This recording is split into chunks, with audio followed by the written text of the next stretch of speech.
নমস্কার, আমি তারক ভট্টাচার্য। আজকে একটি নিজের পৌরোহিত্যের পোশাকে ভিডিও করছি না, এই জন্য আমাকে দয়া করে কেউ খারাপ কিছু বলবেন না। কারণ সবসময় যে পৌরোহিত্যের পোশাক পরে থাকতে হবে এমনটা আমি মনে করি না। যখন কর্ম করব ইউনিফর্ম তখনই ব্যবহার করি। তো আজকে একটি বিশেষ ভিডিও করতে এলাম প্রত্যেকের জানার উদ্দেশ্যে। সমস্ত সাধারণ মানুষ প্রত্যেকে আপনারা জানবেন। এটা একটি অশৌচ সংক্রান্ত বিষয়ে এই ভিডিওটি করছি।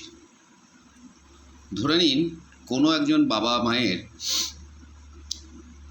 একটি কেন দুটি বা তিনটি মেয়ে আছে, কিন্তু তাদের কোনো ছেলে নেই। এখন এই সমস্ত ক্ষেত্রে সেই বাবা মা মারা গেলে শ্রাদ্ধ কে করবে এবং কতদিনের শ্রাদ্ধ হবে, এই জিজ্ঞাসা এবং এই বিভ্রান্তির মধ্যে সমগ্র বাংলায় চলে।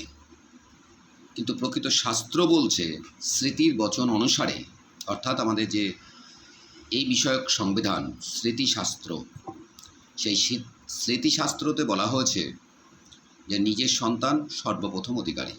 তবে তার মধ্যে একটা সংযোজন করে নিচ্ছি আমি।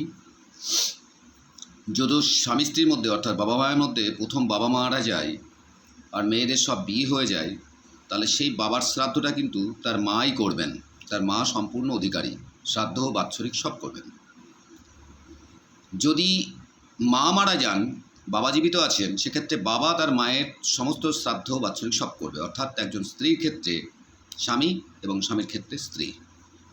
কিন্তু যদি দেখা গেল যে বাবা আগে মারা গেছেন, এবার মা মারা গেল, এই মা যখন মারা গেল তখন তার শ্রাদ্ধ কে করবে? তো শাস্ত্রের বিধান অনুসারে 3 মেয়ে থাক আর 5 মেয়ে থাক আর 2 মেয়েই থাক আর 1 মেয়েই থাক, মেয়েদের বিয়ে হয়ে গেলেও এই মেয়েরাই হচ্ছে প্রথম শ্রাদ্ধের অধিকারী। প্রশ্ন জাগতে পারে, মেয়েরা কি তাহলে পূর্ণ অসজ পালন করবে? অর্থাৎ ব্রাহ্মণের ক্ষেত্রে 10 দিন, ক্ষত্রিয়ের ক্ষেত্রে 12 দিন, বৈশ্যের ক্ষেত্রে 15 দিন, শূদ্রের ক্ষেত্রে 30 দিন। যদিও এখন আপনারা জানেন যে 30 দিনের অসজ খুব হয়তো হাতে গোনা 2-1 দেখা যাবে, বাকি সকলেই 12 দিনে গিয়ে 13 দিনের শ্রাদ্ধ বা 15 দিনে গিয়ে 16 দিনের শ্রাদ্ধ করছেন, দ্বিজ ব্যতীত, অর্থাৎ বাংলায় ব্রাহ্মণ ব্যতীত। এখানে উত্তরটি হচ্ছে যে না, যে মেয়েদের বিবাহ হয়ে গেছে তাদের অসহ্য হয় বাবা মা মারা গেলে, বিবাহিত মহিলাদের মাত্র 13 অসহ্য হয়। 3 দিনের দিন কামিয়ে 4 দিনের দিন তারা পিতামাতার উদ্দেশ্যে পারলৌকিক ক্রিয়া করবে। আজকে একটা আমার ফোন এসেছিল ব্যাঙ্গালোর থেকে, জামশেদপুরে তার মা মারা গেছেন। সে এখান থেকে চলে গেল, জিজ্ঞেস করলো, যথেষ্ট আমাকে সম্মান দেয়, আমার কাছ থেকে বিধান শুনলো যে তাহলে পরে কি কাজ আমার কাকার ছেলেরা কেউ করবে? বলে কখনো নয়। কাকার ছেলে, জ্যাঠার ছেলে, কাকা জ্যাঠা তারা প্রথম অধিকারী নন, নিজের সন্তানই সর্বপ্রথম অধিকারী। এই কথাটা মাথায় রাখবেন, সর্বপ্রথম অধিকারী নিজের সন্তান। তা সেই অর্থে এখানে অসহজটি হবে ওই বিবাহিত মেয়েদের, যেহেতু 13 অসহজ থাকে, তা তাদের 3 বোন আছে। এই 3 বোনের মধ্যে যে বড় সবার প্রথম, সে গিয়ে মুখাগ্নিও করবে, 3 দিনের দিন দশপিণ্ড দেবে, 4 দিনের দিন সম্পূর্ণ শ্রাদ্ধ করে দেবে। যদি বড় মেয়ে কোনো কারণে অপারক হয়, তার পরের মেয়ে অর্থাৎ মেজ মেয়ে করবে।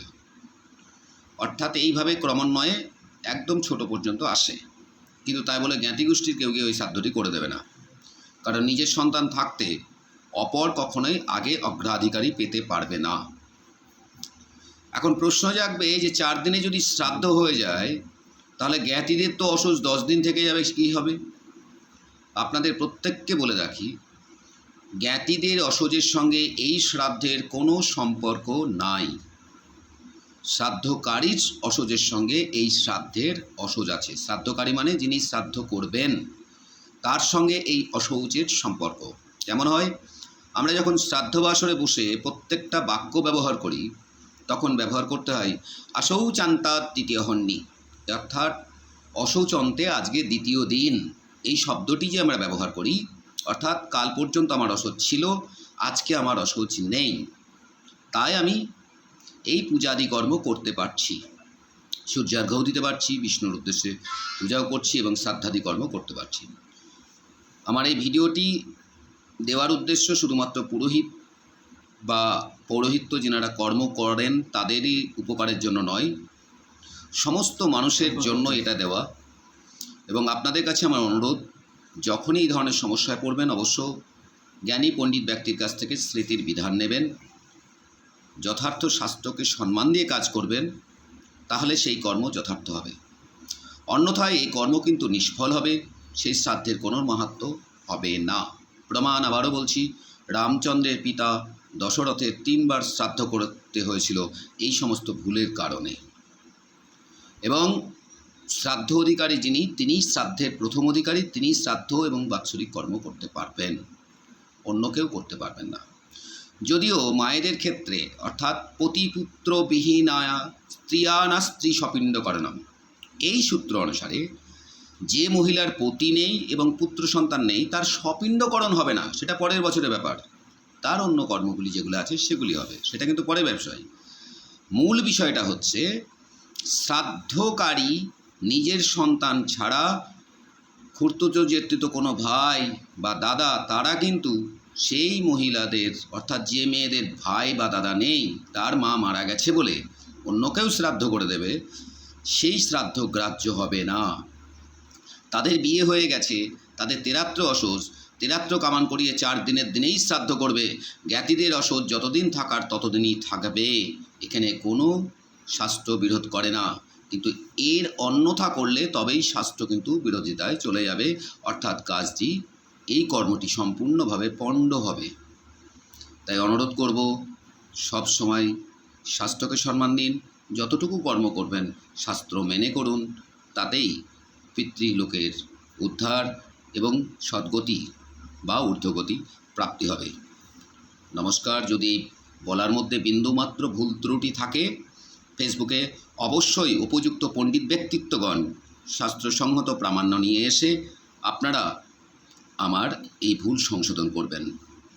সকলকে আবার প্রণাম জানাই।